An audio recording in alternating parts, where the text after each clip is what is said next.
Tell me the answer. പേര് Aneesh T A, വരുന്നത് തൃശ്ശൂർ ജില്ലയിലെ കോടന്നൂരിൽ നിന്നാണ്.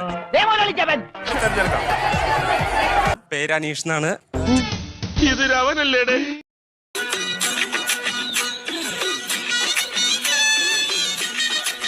ഇതിന്റെ ഉത്തരം കറക്റ്റ് ആയിട്ട് അറിയാം, കാരണം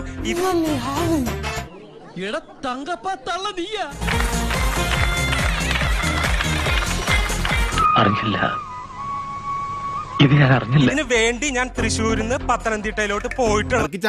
വക്കീല് പുലിയാണ് കേട്ടാ. കാണാനൊരു ലുക്കില്ലെന്നേ ഉള്ളൂ, ഭയങ്കര ബുദ്ധിയാ. അതുകൊണ്ട് തന്നെ എനിക്ക് 10,000 രൂപ മാത്രം ചോദിക്കരുത് സർ, പ്ലീസ്. 8,000 rupees തന്നേക്കാം. മതി സർ. ഭയങ്കര ഉത്തരം ശരിയാണ്. അനി രാവണൻ 10 തലയായവന്. പിന്നെ കോപ്പാണ്. സാർക്ക് ഇപ്പിടി ഒരു ഫ്ലാഷ് ബാക്ക് ഇരിക്കുന്നു. ഒരു പോലീസുകാരനും പറഞ്ഞില്ല.